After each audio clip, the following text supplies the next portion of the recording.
Hello students, ये एक question है आपके सामने कॉम्प्लेक्स नंबर चैप्टर से। If z is a complex number such that mod z is greater than equal to 2, then the minimum value of mod z plus 1 by 2 is। हमारे पास यहाँ पर चार ऑप्शंस दिए हुए हैं, तो हमें करेक्ट ऑप्शन को यहाँ पर सेलेक्ट करना है। तो कैसे करते हैं? सबसे पहले आप ये देखिए, ये दे रखा है mod z is greater than equal to 2। तो इसको हम ड्रॉ करते हैं एक बार।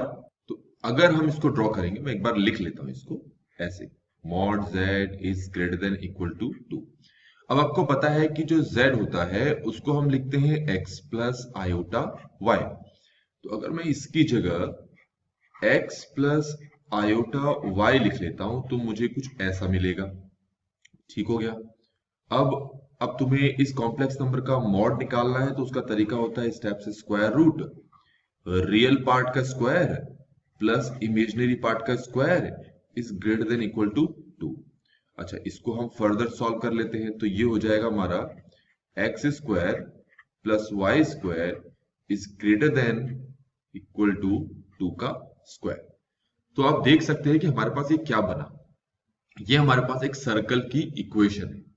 तो अगर मैं इस सर्कल को यहां पर बनाकर दिखाऊं, तो अगर ये सर्कल की इक्वेशन है तो इसका सेंटर क्या होगा? ओरिजिन। तो ओरिजिन इस सर्कल का सेंटर होगा। तो ये हमारे पास वो सर्कल है जिसकी इक्वेशन ये रही, जिसका सेंटर ये है और जिसका रेडियस कितना है 2,0, रेडियस कितना है 2। तो इन्होंने कहा है कि जो मॉड z है वो ग्रेटर देन इक्वल टू 2 है।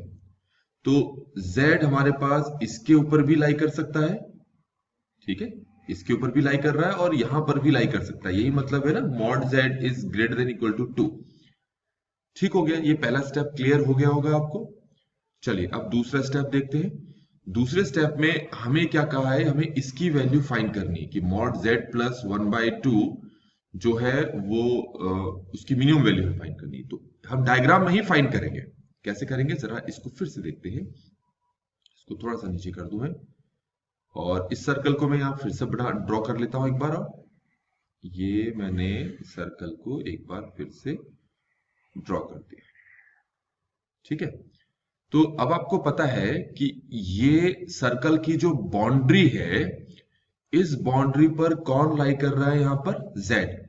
तो जितने भी पॉइंट्स मैंने यहां पर बनाकर दिखाए हैं, इन हर पॉइंट्स पर z लाई कर रहा है। ये पहली चीज क्लियर हो गई होगी। और आपको z प्लस 1/2 इसकी मिनिमम वैल्यू फाइंड करनी है। z प्लस 1/2 की मिनिमम वैल्यू से क्या मतलब है? मतलब z से 1/2 का जो डिस्टेंस है वो मिनिमम होना चाहिए। तो पहले इसको हम थोड़ा सा सिंप्लीफाई कर लेते हैं। इसको हम ऐसे लिख सकते हैं z माइनस 1/2। ठीक हो गया। तो इसका मतलब है z से -1/2 का जो डिस्टेंस होगा वो आपका मिनिमम होना चाहिए। तो अगर ये -1/2 का डिस्टेंस देखें तो ऑब्वियसली वो नेगेटिव एक्स एक्सिस पे लाई कर रहा होगा, मतलब यहां पर लाई कर रहा होगा। तो ये हमारे पास है -1/2। और ये z कहां लाई कर रहा है? अभी आपको बता दिया था, z इस सर्कल की बाउंड्री पर कहीं पर भी लाई कर सकता है। तो हमें z से -1/2 का डिस्टेंस को मिनिमम प्रूफ करना है। तो अब आपको ये पता है कि अगर आप यहां वाला z लेते हो, मतलब एज्यूम करते हो कि अभी के लिए z यहां लाई कर रहा है, तो ये डिस्टेंस क्या होगा? आपका मिनिमम होगा। बात समझ में आ गई? ये डिस्टेंस क्या होगा? आपका मिनिमम। और अगर इसी में मैक्सिमम कहा होता तो फिर हम z को यहां पर कंसिडर करते, क्योंकि फिर ये डिस्टेंस क्या होता आपका? मैक्सिमम। तो हमें क्या करना है? हमें यहां से ये वाला डिस्टेंस फाइंड करना है। यहां तक क्लियर हो गया होगा आपको। अब ये डिस्टेंस कितना है? देखो, ये तो है सर्कल का रेडियस, कितना है 2, ठीक है। और ये डिस्टेंस कितना है 1/2। अच्छा, आप ये सोचे कि मैं माइनस में क्यों नहीं ले रहा हूं, क्योंकि मैं यहां पर शब्द जो यूज कर रहा हूं वो डिस्टेंस कर रहा हूं, और डिस्टेंस शब्द जो होता है वो ऑलवेज प्लस में लिया जाता है। तो यहां से यहां तक का डिस्टेंस, ये पूरा डिस्टेंस आपका 2 है, ये डिस्टेंस आपका 1/2 है। तो हमारे पास जो ये वाला डिस्टेंस आएगा, ये डिस्टेंस आएगा, तो z में से हम माइनस कर दे 1/2। ये वाला माइनस नहीं ले रहे, मतलब इस डिस्टेंस में से ये वाला डिस्टेंस हम माइनस कर दे रहे। तो हमारे पास ये आ जा रहा है कितना? 3/2। जिसको हम बोलेंगे 1.5।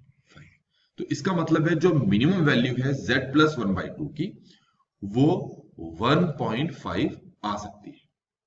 ये मिनिमम वैल्यू यहां पर हो सकती है। ठीक है, तो अब हम अपने ऑप्शन पे आते हैं। ऑप्शन क्या कह रहा है? अच्छा, इसी में हमारे पास अगर मैक्सिमम डिस्टेंस फाइंड करने के लिए कहा होता तो ऑब्वियसली वो डिस्टेंस यहां से यहां तक का होता। तब ये डिस्टेंस हमारे पास 2 होता, ये डिस्टेंस हमारे पास 1/2 होता। तो 2 प्लस 1/2 किसके बराबर आ जाता? 5/2 के बराबर आता। तो इसका मतलब है कि यहां से यहां तक का डिस्टेंस हमारे पास 5/2 आता और मिनिमम वैल्यू हमारे पास कितनी आ रही है? 1/2। चलिए ऑप्शन पे जाते हैं कि क्या कह रहा है, कौन सा आंसर करेक्ट है हमारे आंसर्स के साथ। देखो, इसमें पहला कहा है the minimum value of mod z plus 1/2 is strictly greater than 5/2। ये गलत है, ये तो सीधा गलत हो गया।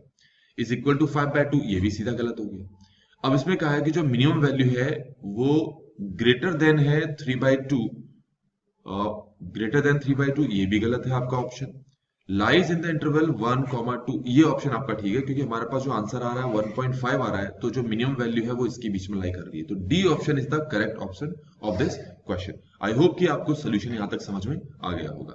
Thanks for watching.